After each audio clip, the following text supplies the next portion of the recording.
السلام عليكم ورحمة الله. إن الحمد لله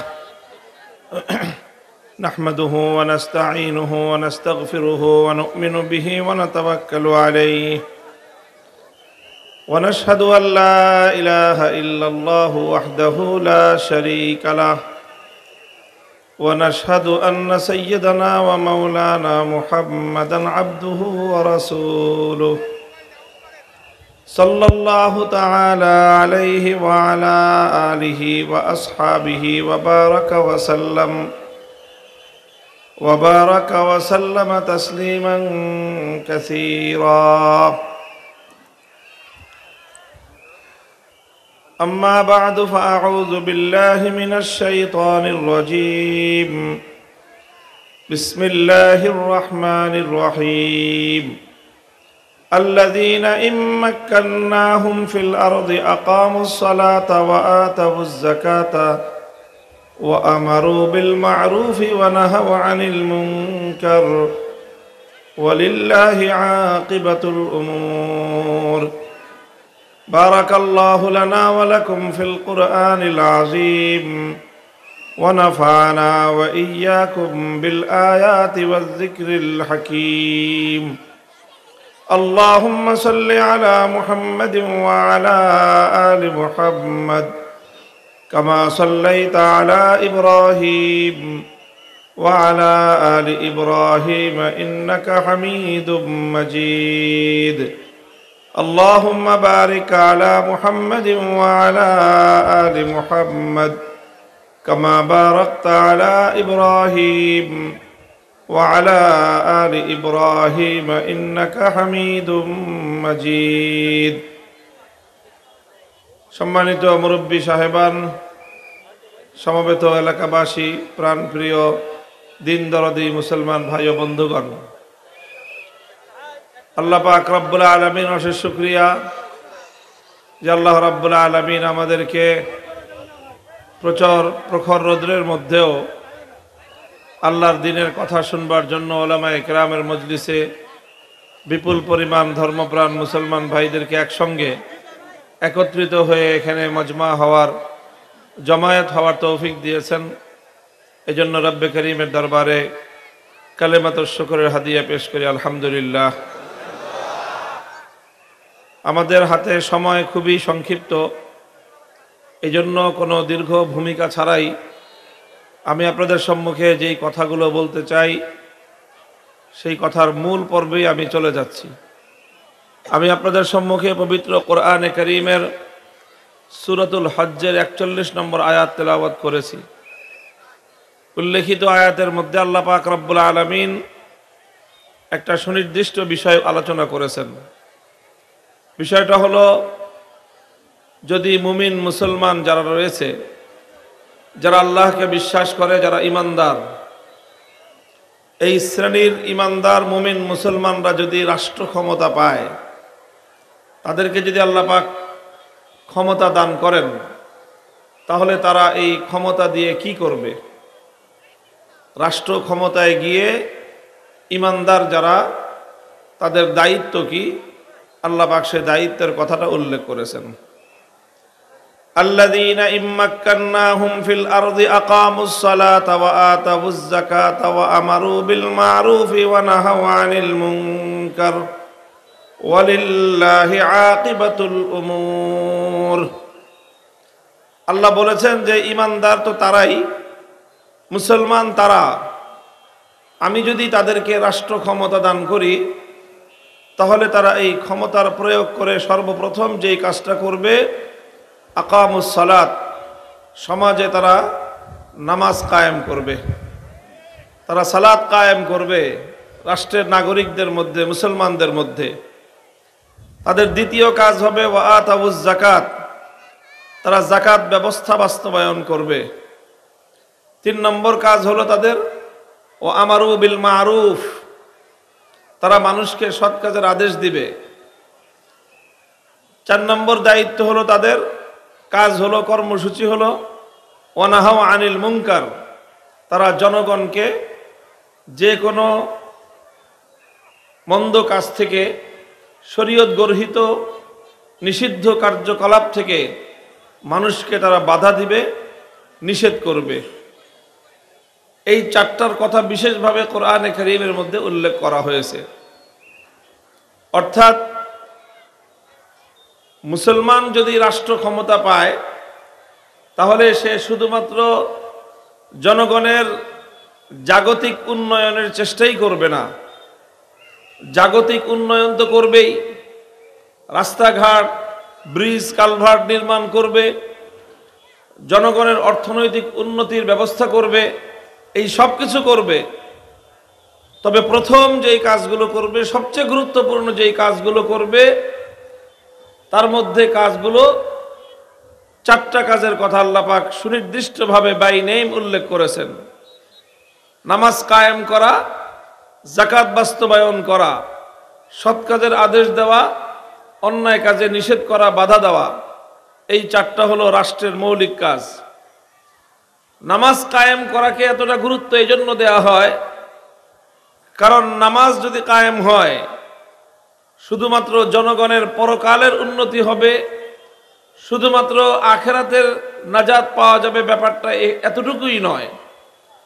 নামাজ কায়েম হলে মানুষের পরকালীন কল্যাণ তো হবেই, সেই সঙ্গে নামাজ কায়েম করলে রাষ্ট্র, জনগণ, জাতির ইহকালীন প্রভূত কল্যাণও সাধন হবে। নামাজের ব্যাপারে কোরআন স্পষ্ট বলেছে, ইন্নাস সালাতা তানহা আনিল ফাহশাই ওয়াল মুনকার, নিশ্চয়ই নামাজ মানুষকে অন্যায় এবং অশ্লীল কাজে নিষেধ করবে, বাধা দিবে।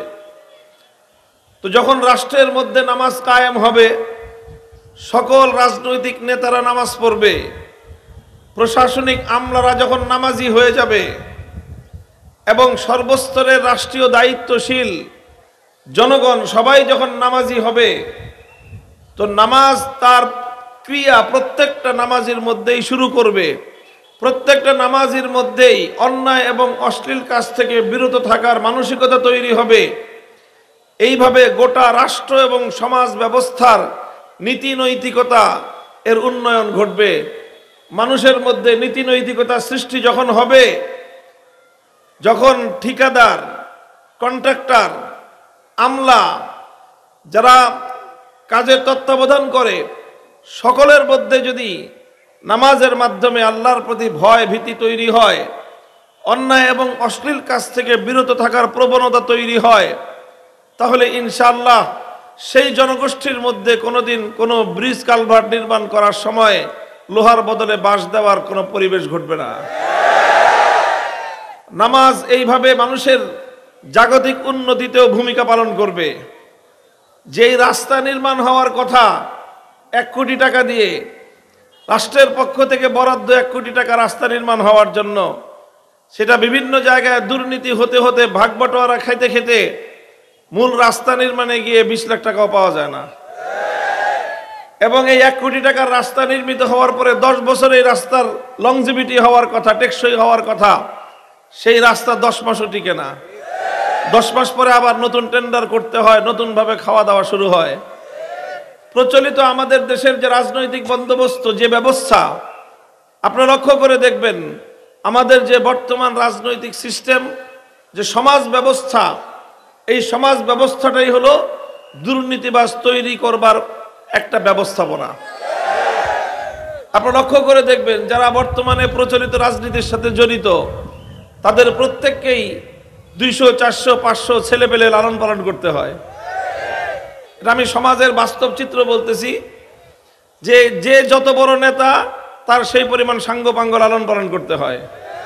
একটা ইউনিয়ন পর্যায়ের একজন সাধারণ নেতাকে অন্তত 50 জন ছেলে পালতে হয়, থানা পর্যায়ের হলে 200 ছেলে পালতে হয়, জেলা পর্যায়ের হলে 1000 ছেলে পেলে পালন করতে হয়। এবং এই সকল ছেলেগুলো দেখবেন যুবক, ইয়াং, অল্প বয়স্ক। এদেরকে জিজ্ঞাসা করবেন তোমার প্রফেশন কি, তোমার কাজ কি? সে পড়াশোনাও করে না, সে কোনো ভার্সিটি অথবা কোনো কলেজের ছাত্র না, সে কোথাও চাকরি করে না, সে কোনো ব্যবসাও করে না। তাহলে করো কি? তার 1 নম্বর একটাই প্রফেশন, ভাইয়ের সাথে থাকি। প্রফেশন কি? ভাইয়ের সাথে থাকি। ভাইয়ের সাথে থাকে মানে মানে ভাইয়ের লাঠিয়াল হিসেবে ভূমিকা পালন করে। এই হলো ভাইয়ের সাথে থাকা। এখন এই যে ভাইয়ের সাথে যে 50টা ছেলে থাকে, এই 50টা ছেলের জীবন জীবিকার দায়িত্ব ভাইকে বহন করতে হয়। এখন ভাইয়ের তো বাপদাদার জমিদারি নাই। 50টা ছেলেকে, 100-200 ছেলেকে লালন পালন করে সে কিভাবে? তখন এই সমাজের মানুষকে নিপীড়ন করে, চাঁদাবাজি করে, মাস্তানি করে, এই সকল করে তখন সে সমাজ থেকে টাকা উত্তোলন করে এইভাবে 100-200-500 ছেলেকে লালন পালন করে। 5 বছর পর্যন্ত ইনভেস্ট করে, 10 বছর পর্যন্ত ইনভেস্ট করে, আর একটা আকাঙ্ক্ষায় থাকে, দোয়া করতে থাকে, হুজুরদের কাছে দোয়া চাইতে থাকে যে কোনোভাবে যদি একবার ক্ষমতায় আসতে পারি তো 5 বছরে 25 বছরে যা ইনভেস্ট সব উসুল করে নেবে। এটা হলো একেবারে প্রচলিত রাজনীতির সাধারণ সিস্টেম, সাধারণ একটা সিস্টেমে পরিণত হয়েছে। তো এই জন্য এই সমাজ ব্যবস্থার মূল বুনিয়াদটাই হলো জনগণের এবং রাষ্ট্রীয় সম্পদকে কুক্ষিগত করা, রাষ্ট্রীয় সম্পদের অবৈধ ব্যবহার। এটাই হলো প্রচলিত ব্যবস্থার মূল বা ফাউন্ডেশন এবং বুনিয়াদ। আল্লাহর কোরআন যেই ব্যবস্থা দিয়েছে, কোরআন যে সমাজ ব্যবস্থা দিয়েছে, ইসলাম যে রাজনৈতিক বন্দোবস্তের কথা বলেছে, সেই বন্দোবস্তে এই ধরনের কোনো যুবক ছেলে পেলে প্রফেশনহীন বেকার থাকবার কোনো সুযোগ নাই, কোনো ভাইয়ের সাথে থাকবার কোনো সুযোগ নাই। সেখানে থাকতে হলে প্রত্যেককে যার যার ইনকাম সোর্স দেখাতে হবে। মুহতারাম হাজিরিন, এই জন্য আমরা বলতে চাই, ইন্নাস সালাতা তানহা আনিল ফাহশাই ওয়াল মুনকার। রাষ্ট্র ব্যবস্থার প্রথম দায়িত্ব হলো নামাজ কায়েম করো। নামাজ কায়েম করার মাধ্যমে সমাজের তৃণমূল থেকে মানুষের নীতি নৈতিকতার উন্নয়ন ঘটবে। সমাজ ব্যবস্থার গোড়া থেকে পরিশুদ্ধি শুরু হবে, এবং এই পরিশুদ্ধি যখন শুরু হবে সমাজের মধ্যে কোনো অন্যায়, কোনো অপরাধ চক্র আখড়া গড়ে বসতে পারবে না। 2 নম্বর দায়িত্ব হলো আতাউজ যাকাত, যাকাত ব্যবস্থা বাস্তবায়ন করা। আল্লাহ প্রদত্ত যে যাকাত ব্যবস্থা, তুখাযু মিন আগনিয়াইহিম ওয়া তুরাদ্দু আলা ফুকারাইহিম।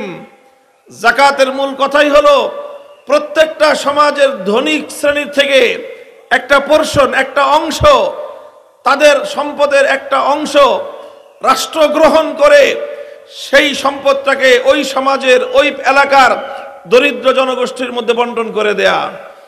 যাকাত ব্যবস্থা যদি কোনো সমাজে বাস্তবায়িত হয় তাহলে আল্লাহ পাকের প্রাকৃতিক নিজাম অনুযায়ী, আল্লাহ পাকের সৃষ্টিগত ব্যবস্থাপনা অনুযায়ী সেই সমাজে দারিদ্র বলতে কোনো কিছু থাকতে পারে না। সমাজের প্রত্যেকটা মানুষের মধ্যে অর্থনৈতিক ভারসাম্য তৈরি হবে। একদল মানুষ আঙ্গুল ফুলে কলা গাছ হবে, দেশে বিদেশে অজস্র হাজার হাজার কোটি টাকার সম্পদের পাহাড় গড়বে, বিদেশে বেগমপাড়া গড়বে, প্রত্যেক দেশে দেশে সুইস ব্যাংকে লক্ষ কোটি টাকার মজুদ করবে, আর দেশে সাধারণ মানুষ না খেয়ে মরবে। ইসলামী অর্থ ব্যবস্থা বাস্তবায়ন হলে অর্থনৈতিক বৈষম্যের কোনো সুযোগ থাকে না। এই জন্য আল্লাহ পাক রব্বুল আলামিন বলেছেন যে যদি আমি ইমানদারদেরকে রাষ্ট্র ক্ষমতা দান করি তাহলে তারা প্রথমেই নামাজ কায়েম করবে, এরপরেই তারা যাকাত বাস্তবায়ন করবে। আমারু বিল মারুফ, সৎ কাজের আদেশ দিবে। একটা হলো সৎ কাজের দাওয়াত দেওয়া, সৎ কাজের আহ্বান করা, সৎ কাজের ওয়াজ করা, এটা হলো এক কাজ। সৎ কাজের আদেশ করা এটা আরেকটা কাজ। আমর বিল মারুফ আমরা সকলে শুনে থাকি, আমি পার্থক্যটা বুঝিয়ে দিই আপনাদেরকে। একটা হলো সৎ কাজের আহ্বান জানানো, সৎ কাজের দাওয়াত দেওয়া, সৎ কাজের ওয়াজ করা, এটা হলো একরকম কাজ। এই কাজের বৈশিষ্ট্য হলো যে এখন আমরা যেরকম বলতেছি, ওয়াজ করতেছি, বুঝাইতেছি মানুষকে, হাতে পায়ে ধরে মানুষকে দাওয়াত দিচ্ছি, আহ্বান করতেছি, এটাকে সৎ কাজের আদেশ বলে না, এটা সৎ কাজের দাওয়াত বলে। এটাই কি বলে? এটাই কি বলে? এটা হলো ভালো কাজের দাওয়াত। রাষ্ট্রের দায়িত্ব শুধু দাওয়াত দেওয়া নয়, রাষ্ট্রের দায়িত্ব হলো দাওয়াত দেওয়া, দাওয়াত দেওয়ার পরে সৎ কাজ না করলে ঠ্যাঙ্গায় ঠ্যাং ভাঙ্গে দেওয়া। আমারু বিল মারুফ, ইসলামী রাষ্ট্রের দায়িত্ব হলো জনগণকে সৎ কাজের আদেশ দিবে, সৎ কাজ করার জন্য প্রথমে বলবে। যদি ভালো কথায় তারা ভালো কাজ না করে তখন মানুষকে বাই ফোর্স ভালো কাজ করতে বাধ্য করবে, এটা হলো রাষ্ট্রের দায়িত্ব। 3 নম্বর 4 নম্বর কাজ ওয়ানাহা আনিল মুনকার, ভালো কাজের যেরকম আদেশ দিবে, সৎ কাজের যেরকম আদেশ দিবে, ঠিক এরকম অন্যায়, অশ্লীল, শরীয়ত গর্হিত সকল অপকর্ম তারা নিষেধ করবে, মানুষকে বাধা দিবে। কেউ যদি রাষ্ট্রের এবং ইসলামের আহ্বানকে উপেক্ষা করে, দাওয়াতকে উপেক্ষা করে কোনো অন্যায় অপকর্ম, শরীয়ত গর্হিত, ইসলাম নিষিদ্ধ, আল্লাহর পক্ষ থেকে নিষিদ্ধ কোনো কাজ, সেটা যদি কেউ এরপরেও করতে যায় বাধা ডিঙ্গিয়ে, তখন তাকে শক্তি প্রয়োগ করে, বল প্রয়োগ করে তাকে অন্যায় কাজ থেকে বিরত রাখা হবে। মুহতারাম হাজিরিন, এগুলো হলো ইসলামী রাষ্ট্র। যদি আল্লাহ পাক মুসলমানদেরকে রাষ্ট্র ক্ষমতা দান করেন, তাহলে এটা হলো মুসলমানদের দায়িত্ব এবং কর্তব্য। এটা আমার কথা নয়, এটা কোনো দুনিয়ার মানুষের কথা নয়, কোনো আলেম ওলামা, এমনকি কোনো নবী পয়গম্বরেরও কথা নয়, বরং এটা সরাসরি কার কথা? কার কথা?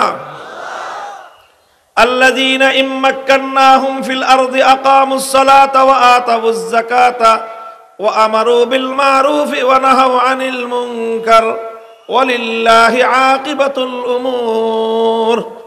এতক্ষণ আমি কোরআনের আয়াতের যা অর্থ বললাম এটা ব্যাখ্যা করি নাই, আমি শুধু কোরআনের আয়াতের ট্রান্সলেশন করেছি, শুধু অনুবাদ শুনিয়েছি আপনাদেরকে। নামাজ কায়েম করা, যাকাত আদায়, যাকাত বাস্তবায়ন করা, নামাজ এবং যাকাত, এটা আমরা সকলেই জানি যে ইসলামের বুনিয়াদ কয়টা? ইসলামের বুনিয়াদ কয়টা? বুনিয়াল ইসলাম আলা খামসিন। ইসলামের বুনিয়াদ, ইসলামের খুঁটি হলো 5টা। 1 নম্বর খুঁটির নাম হলো ঈমান, শাহাদাতু আল্লা ইলাহা ইল্লাল্লাহ। 2 নম্বর খুঁটির নাম হলো নামাজ। 3 নম্বর খুঁটির নাম হলো যাকাত। তাহলে ইসলামের যে 5 স্তম্ভ, এই 5 স্তম্ভের 2 নম্বর এবং 3 নম্বর, অর্থাৎ গুরুত্বপূর্ণ 2টা স্তম্ভ হলো নামাজ এবং যাকাত। কথা বলেন ঠিক কিনা? তো আল্লাহ বলছেন, যদি মুসলমানরা রাষ্ট্র ক্ষমতা পায়, তাহলে ইসলামের গুরুত্বপূর্ণ 2টা বিধান, নামাজ এবং যাকাত, তারা বাস্তবায়ন করবে।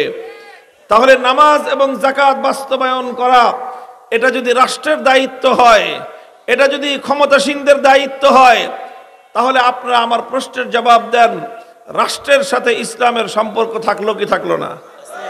বলেন, রাষ্ট্রের সাথে ইসলামের সম্পর্ক আছে না নাই? রাষ্ট্রের সঙ্গে শুধু ইসলামের সম্পর্ক আছে তাই নয়, বরং রাষ্ট্র ক্ষমতার উদ্দেশ্যই হলো ইসলামকে বাস্তবায়ন করা। ক্ষমতায় যাওয়ার উদ্দেশ্যই হলো আল্লাহর হুকুম জমিনে বাস্তবায়ন করা। রাষ্ট্র ক্ষমতা মুসলমানরা পেলে, এই ক্ষমতা মুসলমানরা ডিজার্ভ করবে শুধুমাত্র নিজেদের আখের গোছানোর জন্য নয়, সম্পদ কামানোর জন্য নয়, আঙ্গুল ফুলে কলা গাছ হওয়ার জন্য নয়, জনগণের সম্পদ চুরি করে নিজেরা ধনী আর বড়লোক হওয়ার জন্য নয়। রাষ্ট্র ক্ষমতায় মুসলমান যাবে আল্লাহর হুকুম আল্লাহর জমিনে বাস্তবায়ন করার জন্য। রাষ্ট্র ক্ষমতা মুসলমান ব্যবহার করবে আল্লাহর জমিনে আল্লাহর দ্বীন কায়েম করবার জন্য। রাষ্ট্র ক্ষমতা আল্লাহ এজন্য ঈমানদারকে দান করেন, সেই ক্ষমতার মাধ্যমে আল্লাহর জমিনে আল্লাহর ঝান্ডা উদ্দিন করবে। কাজেই এই আয়াত স্পষ্ট ভাষায় যেই বার্তা প্রদান করে, সেটা হলো যে মুসলমান যারা নাকি আল্লাহর কোরআনকে বিশ্বাস করে, যারা আল্লাহকে বিশ্বাস করে, তারা রাষ্ট্র ক্ষমতা পেলে এই ক্ষমতার মাধ্যমে তারা ইসলামকে প্রতিষ্ঠিত করবে।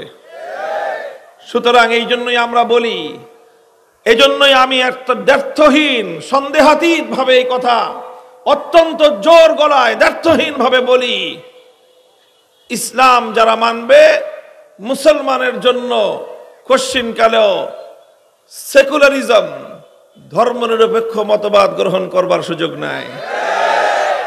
হিন্দু ধর্মাবলম্বী সে ধর্মনিরপেক্ষ হতে পারে, বৌদ্ধ ব্যক্তি, বৌদ্ধ ধর্মের অনুসারী সে ধর্মনিরপেক্ষ সেকুলার হতে পারে, খ্রিস্টান সে ধর্মনিরপেক্ষ সেকুলার হতে পারে। মুসলমান কোনোদিন সেকুলার ধর্মনিরপেক্ষ মতবাদের রাজনীতি করতে পারে না। বলতে পারেন কারণ কি? হিন্দু বৌদ্ধ খ্রিস্টান পারলে মুসলমান পারবে না কেন? হিন্দু বৌদ্ধ খ্রিস্টান অন্যান্য ধর্মাবলম্বীরা যদি রাজনৈতিক মতবাদ হিসেবে সেকুলারিজমকে, ধর্মনিরপেক্ষ মতবাদকে যদি তারা গ্রহণ করতে পারে, তাহলে মুসলমান কেন ধর্মনিরপেক্ষ মতবাদকে গ্রহণ করতে পারবে না? কেউ যদি প্রশ্ন করে তাহলে তার প্রশ্নের জবাব ভালো করে বুঝে রাখেন। আগে ধর্মনিরপেক্ষ মতবাদ বলতে কি বোঝানো হয় সেটা আগে বুঝেন। ধর্মনিরপেক্ষ মতবাদ, সেকুলারিজম, যার বাংলা অনুবাদ করা হয় ইহজাগতিকতা, পার্থিব বিষয়, আর এর যে ডেফিনিশন, এর যে সংজ্ঞা, সেটা হলো, এক কথায় বলতে গেলে ধর্মনিরপেক্ষ মতবাদের মূল কথা হলো রাষ্ট্রের সাথে কোনো ধর্মের সম্পর্ক থাকতে পারবে না। এটা হলো সেকুলারিজম, যে রাষ্ট্রের সাথে কোনো ধর্মের সম্পর্ক থাকতে পারবে না। এখন রাষ্ট্রের সাথে যদি কোনো ধর্মের সম্পর্ক না থাকে বা রাখা না যায়, এই মতবাদটা যদি একজন হিন্দু গ্রহণ করে কোনো সমস্যা নাই তার। একজন বৌদ্ধ বা খ্রিস্টান যদি এই মতবাদকে গ্রহণ করে, তার ধর্মীয় দৃষ্টিকোণ থেকে কোনো সমস্যা নাই। কেন সমস্যা নাই? কারণ একজন হিন্দু ভাইকে, একজন হিন্দু ধর্মাবলম্বীকে তার ধর্ম এরকম কথা বলে নাই যে তোমার রাষ্ট্রটাকে তোমার ধর্ম, হিন্দু ধর্ম অনুযায়ী পরিচালনা করতে হবে, এমন কোনো বাধ্যবাধকতা হিন্দু ধর্মে নাই। একই কথা বৌদ্ধ ধর্মেও রাষ্ট্রকে ধর্ম অনুযায়ী পরিচালনা করবার কোনো বাধ্যবাধকতা নাই। খ্রিস্টান ধর্মের মধ্যেও রাষ্ট্রকে ধর্ম অনুযায়ী পরিচালনা করবার কোনো বাধ্যবাধকতা নাই। বাধ্যবাধকতা না থাকার বড় কারণ হলো হিন্দু, বৌদ্ধ, খ্রিস্টান সহ অন্য সবগুলো ধর্মের মধ্যে রাষ্ট্র ব্যবস্থা পরিচালনার কোনো রূপরেখাই নাই। আমি চ্যালেঞ্জ করি, চ্যালেঞ্জ করে বলি সারা দুনিয়ার সমস্ত ধর্মাবলম্বীদের কাছে, তুলনামূলক ধর্মতত্ত্ব বিশ্লেষণ করে আমরা একথা চ্যালেঞ্জ করে দ্ব্যর্থহীন ভাবে চ্যালেঞ্জের সুরে আমি বলি, ইসলাম ছাড়া অন্য কোন ধর্মের কাছে আজকের আধুনিক যুগের রাষ্ট্র ব্যবস্থা পরিচালনার কোনো রূপরেখা নাই। এই জন্য কোন ধর্ম, অন্য কোন ধর্ম তার ধর্মাবলম্বীকে, অন্য ধর্মগুলো তাদের ধর্মাবলম্বীকে রাষ্ট্রকে ধর্ম অনুযায়ী পরিচালনা করতে নির্দেশ দেয় না। এই জন্য একজন হিন্দু সে একই সময়ে সেকুলারিজম তথা ধর্মনিরপেক্ষ মতবাদ গ্রহণ করতে পারে, আবার হিন্দুও থাকতে পারে, কোনো সমস্যা নাই। একজন খ্রিস্টান, একজন বৌদ্ধ এট এ টাইম একই সময়ে সে ধর্মনিরপেক্ষ মতবাদ গ্রহণ করতে পারে, আবার সে খ্রিস্টান বা বৌদ্ধ থাকতে পারে, কোনো সমস্যা হয় না। কেন সমস্যা হবে না? কারণ সে ধর্মনিরপেক্ষ মতবাদ অনুসরণ করে রাষ্ট্রকে ধর্ম থেকে আলাদা রাখলো, এতে তার ধর্মের কোনো বিধান লঙ্ঘন হলো না। কারণ তার ধর্ম তো তাকে এই কথা বলে নাই যে রাষ্ট্রকে ধর্ম অনুযায়ী চালাও। বৌদ্ধ বা খ্রিস্টান সে যদি ধর্মনিরপেক্ষ মতবাদকে গ্রহণ করে, তাহলে ধর্মনিরপেক্ষ মতবাদ গ্রহণ করে সে রাষ্ট্রকে ধর্ম থেকে আলাদা রাখলো, এতে তার ধর্মের কোনো সমস্যা নাই। কারণ ধর্ম তাকে এই কথা বলে নাই যে তোমার রাষ্ট্রকে ধর্ম অনুযায়ী চালাও। এই জন্য হিন্দু, বৌদ্ধ, খ্রিস্টান সহ অন্যান্য ধর্মাবলম্বী ভাইয়েরা তারা সেকুলার হতে পারে, ধর্মনিরপেক্ষ হতে পারে, কারণ রাষ্ট্রকে ধর্ম থেকে আলাদা রাখলেই ধর্মনিরপেক্ষ হওয়া যায়, এতে তাদের ধর্ম পালনে কোনো সমস্যা নাই। কিন্তু একজন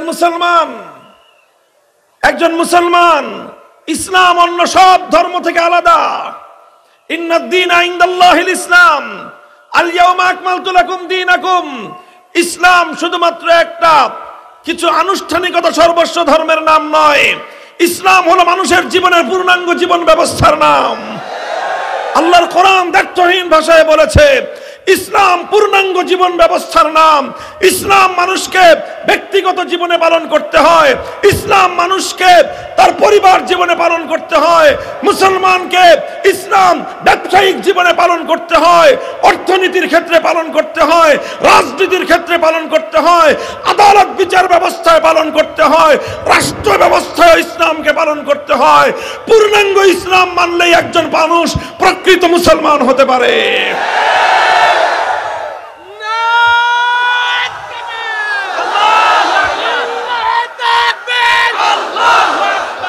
আল কোরআনের সৈনিক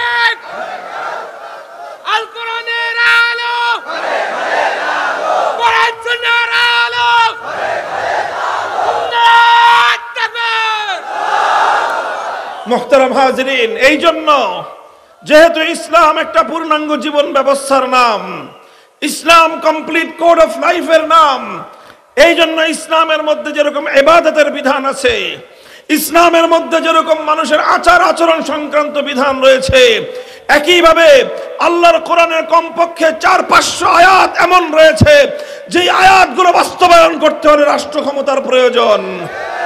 রাষ্ট্র ক্ষমতা ছাড়া কোরআনের সেই আয়াতগুলোর উপর আমল করা সম্ভব নয়।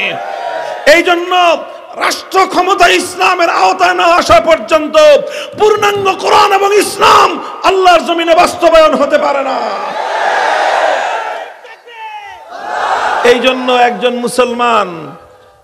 মুসলমান যদি সে ধর্মনিরপেক্ষ মতবাদের রাজনীতি করতে চায়, তাহলে তার সমস্যা যেটা হবে সেটা হলো এই, এখন তার সামনে দুই ধরনের নির্দেশনা আসবে।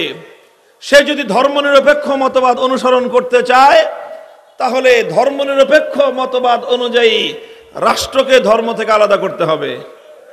কথা বলেন, ঠিক না বেঠিক? ধর্মনিরপেক্ষ মতবাদ অনুযায়ী রাষ্ট্রকে ধর্ম থেকে আলাদা করতে হবে।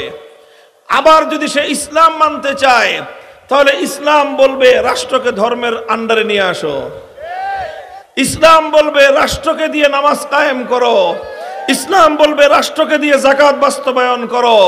ইসলাম বলবে রাষ্ট্রকে দিয়ে আল্লাহর দ্বীন দুনিয়াতে বাস্তবায়ন করো। তাহলে ধর্মনিরপেক্ষ মতবাদ বলতেছে রাষ্ট্রকে ধর্ম থেকে আলাদা করো, ইসলাম বলতেছে রাষ্ট্রকে ধর্মের আন্ডারে আনো। এখন এই দুটো নির্দেশ একই সময়ে পালন করা সম্ভব? তুমি ধর্মকে রাষ্ট্র থেকে বিচ্ছিন্ন করবা, আবার রাষ্ট্রকে ধর্মের আন্ডারে আনবা, এই দুটো কোশ্চিনকেও একসঙ্গে বাস্তবায়ন করা সম্ভব নয়। তখন যে কোনো একটা মানতে হবে, আরেকটাকে তোমার ছাড়তে হবে। কথা বলেন ঠিক কি না? তোমার যে কোনো একটাকে মানতে হবে, আরেকটাকে ছাড়তে হবে। এখন কেউ যদি বলে যে ঠিক আছে, আমি ধর্মনিরপেক্ষ মতবাদের রাজনীতি করি, আমি এটাই ধরবো, that is your own right, তুমি সেটা করতে পারো। তুমি ধর্মনিরপেক্ষ মতবাদকে যদি আঁকড়ে ধরতে চাও, সেক্ষেত্রে তোমার ইসলাম ছুটে যাবে। আর যদি তুমি ইসলামকে ধরতে চাও, যদি বলো যে না আমি মুসলিম, ইসলামই আমার সবচেয়ে বড় কথা, আমার শেষ কথা ঈমান, যদি তুমি ইসলামকে ধরে থাকতে চাও, ধর্মনিরপেক্ষ মতবাদের উপর থাকার কোনো সুযোগ তোমার নাই। কেউ বলতে পারেন যে হুজুর তাহলে এই যে আওয়ামী লীগ যে করে, এই যে আওয়ামী লীগের লোকেরা একই সঙ্গে তারা মুসলমানও থাকে, আবার তারা ধর্মনিরপেক্ষও থাকে। কথা বলেন ঠিক কিনা? তাহলে তারা থাকলো কিভাবে? ভাই তারা থাকলো কিভাবে? এই কথা বলতে গেলেই তো তারা রাগ করে। এই কথা বলতে গেলে আমাদের উপর ক্ষিপ্ত হয়, আমাদের উপর তাদের এত ক্ষোভ, এত রাগ, গোটা রাষ্ট্রযন্ত্রকে ব্যবহার করেছে শুধু আমি ব্যক্তির বিরুদ্ধে। এই ফ্যাসিবাদী স্বৈরাচারী যুগের নব্য ফেরাউন, লেডি ফেরাউন। অন্যায় একটাই ছিল আমাদের, বলেছিলাম মুসলমানদের জনপদে মুসলমানদের সম্পদ দিয়ে ভাস্কর্য নামক মূর্তি নির্মাণ করা যেতে পারে না। মূর্তি থাকবে হিন্দুদের মন্দিরে, তারা মূর্তি বানাবে, প্রতিমা বানাবে, পূজা করবে, সেটা তাদের ধর্মীয় বিধান, ওটার সাথে আমাদের কোনো বিরোধ নাই। কথা বলেন ঠিক কিনা? কিন্তু মুসলমানদের জনপদে ভাস্কর্য নামক কোনো মূর্তি বিশেষ করে রাষ্ট্রীয় খরচে হতে পারে না। মুসলিম জনপদে মুসলমানদের কোনো প্রতীক হিসেবে, সিম্বল হিসেবে কোনো মূর্তি বসতে পারে না। বলেছিলাম আল্লাহর নবী যেদিন মক্কা বিজয় করেছেন, আল্লাহর পয়গম্বর নিজ হাতে পবিত্র বাইতুল্লাহ শরীফ থেকে 360টা মূর্তি ভেঙে গুড়িয়ে দিয়েছিলেন। সেই 360 মূর্তির মধ্যে একটা মূর্তি ছিল ইব্রাহিম আলাইহিস সালামের মূর্তি। ইব্রাহিম আলাইহিস সালাম ছিলেন আল্লাহর নবীর পূর্বপুরুষ। কথা বলেন ঠিক কিনা? ইব্রাহিম আলাইহিস সালামের দুই সন্তান ইসমাইল এবং ইসহাক আলাইহিস সালাম। ইসমাইল আলাইহিস সালামের বংশেই আল্লাহর নবী আখিরি নবী মুহাম্মদুর রাসূলুল্লাহ সাল্লাল্লাহু আলাইহি ওয়াসাল্লামের জন্ম হয়েছে। সেই হিসেবে খলিলুল্লাহ ইব্রাহিম ছিলেন আমাদের নবীর পূর্বপুরুষ, বাপদাদা। কথা বলেন ঠিক কিনা? আমার নবী অন্য সবগুলো মূর্তি ভাঙার সময় নবীর মধ্যে যতটা ক্ষোভ কাজ করেছে, বুখারীর হাদিস করেন বুখারী শরীফে, সবচেয়ে বেশি নবীজি ক্ষুব্ধ হয়েছিলেন ইব্রাহিম আলাইহিস সালামের মূর্তি দেখে। তিনি বলেছিলেন কাতালাহুমুল্লাহ, আল্লাহ পাক এই সমস্ত কুরাইশের অভিশপ্ত মূর্তি পূজারী, যারা মূর্তি নির্মাণকারী, ওদেরকে আল্লাহ পাক ধ্বংস করুক। তারা ইব্রাহিম আলাইহিস সালামের মূর্তি বানিয়েছে। এটা দেখে আল্লাহর নবী ক্ষোভ ঝাড়লেন, রাগ প্রকাশ করলেন এবং তাদের উপর অভিশাপ দিলেন যারা ইব্রাহিমের মূর্তি বানিয়েছিল। এরপরে নিজ হাতে সেই মূর্তি ভেঙে গুড়িয়ে দিয়েছিলেন। আমি বলেছিলাম, সুতরাং বাপদাদাদের মূর্তি বানানো এটা মুহাম্মদুর রাসূলুল্লাহর আদর্শ নয়, বরং নিজের বাপদাদার মূর্তি ভাঙাই হলো মুহাম্মদুর রাসূলুল্লাহর আদর্শ। যারা নিজেদের পূর্বপুরুষদের মূর্তি বানায় তারা মুহাম্মদ আরবির উত্তরসূরি হতে পারে না, তারা আবু জাহেলের প্রেতাত্মা। এই কথা কেন বললাম? ক্ষিপ্ত হলেন আমার বিরুদ্ধে গোটা রাষ্ট্রযন্ত্র, police, army, RAB, DGFI, NSI, SB, সমস্ত গোয়েন্দা সংস্থা, আওয়ামী লীগ, যুবলীগ, ছাত্রলীগ, শ্রমিক লীগ সব আমার বিরুদ্ধে গালিয়ে দিল। গোটা রাষ্ট্রযন্ত্র নিয়ে আমাদের বিরুদ্ধে ঝাঁপায়ে পড়লো। 3 বছর আমাদেরকে বিনা বিচারে অন্যায়ভাবে কারারুদ্ধ করে রাখলো। আমরা সব মেনে নিয়েছি, আল্লাহর কোরআনের বিধান ছাড়তে প্রস্তুত হই নাই।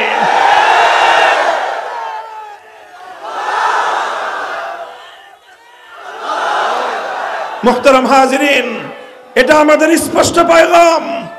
কারণ এই জায়গাগুলোতে আপোষ করার কোনো সুযোগ নাই, আপোষ করার কোনো সুযোগ নাই। যারা আল্লাহর জমিন থেকে আল্লাহর কোরআনের রাজনীতিকে বন্ধ করতে চায়, আল্লাহর জমিন থেকে আল্লাহর কোরআনের কোন ব্যবস্থাকে যারা বিলুপ্ত করতে চায়, তাদের বিরুদ্ধে আমাদের লড়াই হবে, যুদ্ধ হবে। আল্লাহর কোরআনকে নিয়ে আমরা বাঁচবো ইনশাআল্লাহ।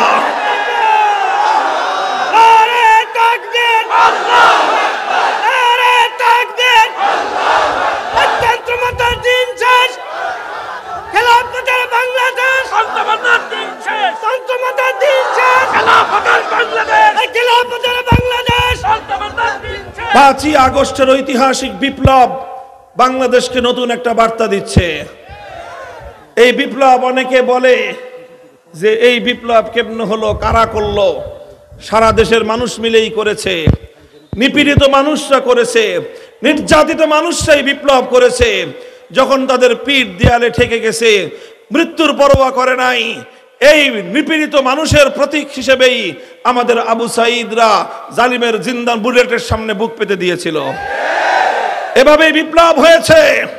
আর বিপ্লব কারা করেছে এই বিষয়ে যদি এখনো কারো সংশয় থাকে, আমি বলবো 5ই আগস্টের দুপুর 2টো থেকে 3টা পর্যন্ত বাংলাদেশটাকে একবার থেকে কল্পনা করে দেখো। পালাইছে কয়টায়? 5ই আগস্টের কয়টার সময় পালাইছে? পালাইছে 2টার আগেই, 12টার পরেই পালাইছে। কিন্তু সারা দেশে মানুষ সংবাদ পাইছে কয়টায়?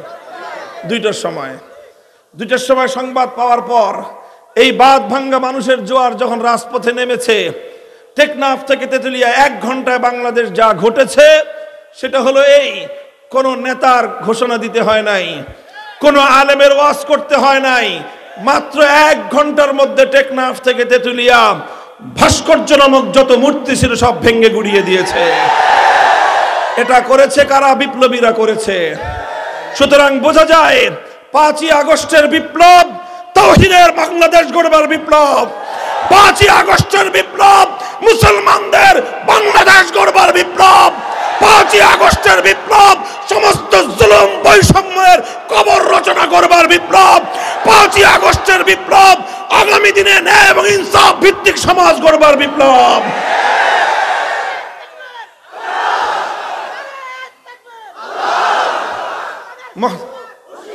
মুহতারাম হাজিরিন, আমি মনে করি 5ই আগস্টের বিপ্লব পূর্ণাঙ্গ ইসলামী বিপ্লব না হলেও এটা ইসলামী বিপ্লবের সূর্যোদয়ের আগের সুবহে সাদেক। সূর্যোদয় হওয়ার 1 ঘন্টা আগে পূর্ব দিগন্তে সুবহে সাদেকের উদয় ঘটে। মানুষ বুঝতে পারে আর কিছুক্ষণের পরেই সূর্যোদয় ঘটবে। কথা বলেন ঠিক কিনা? 5ই আগস্টের বিপ্লব ভিনদেশী, কৃতদাসী, তল্পিতল্পা সহ দেশ ছেড়ে চলে যেতে বাধ্য হওয়া, টেকনাফ থেকে তেতুলিয়া সমস্ত মুসলিম জনপদের মূর্তিগুলো ভেঙ্গে চুরমার হয়ে যাওয়া, এই সবগুলো বিষয় আমাদেরকে নতুন পয়গাম দিচ্ছে। আগামীর বাংলাদেশ হবে ইসলামের বাংলাদেশ, আগামীর বাংলাদেশ হবে খেলাফতের বাংলাদেশ।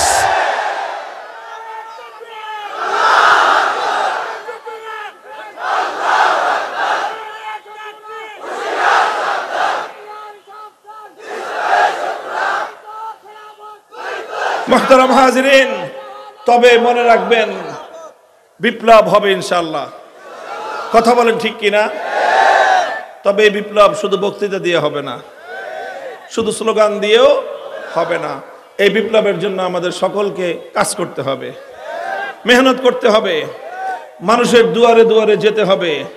ইসলামের সৌন্দর্য, ইসলামের শ্রেষ্ঠত্ব, ইসলামী রাষ্ট্র ব্যবস্থার সৌন্দর্যের কথা মানুষের কাছে তুলে ধরতে হবে। এই কাজ করবেন তো আপনারা ইনশাআল্লাহ?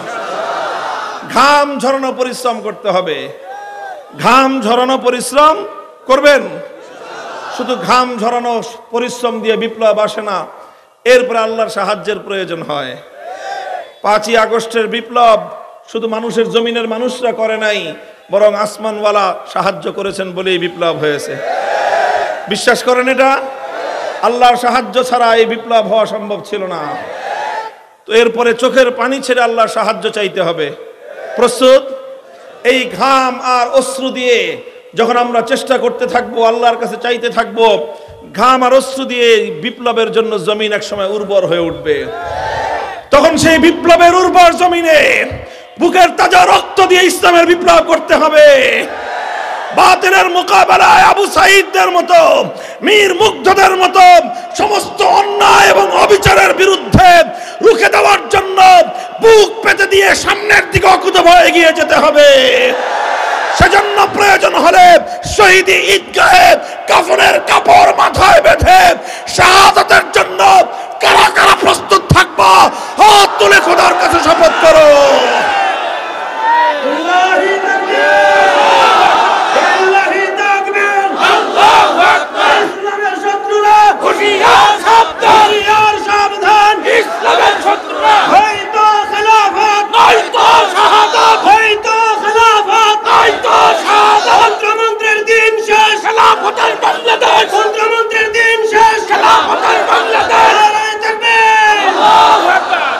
এটা শুধু কথার কথা না শপথ? কার সাথে? কার সাথে? আল্লাহ কবুল করেন। সুবহানাল্লাহি ওয়া বিহামদিহি, সুবহানাকাল্লাহুম্মা বিহামদিক, আশহাদু আল্লা ইলাহা ইল্লা আনতা আস্তাগফিরুকা ওয়া আতুবু ইলাইক। আল্লাহুম্মা সাল্লি আলা মুহাম্মাদিন ওয়া আলা আলি মুহাম্মাদ কামা সাল্লাইতা আলা ইব্রাহিম।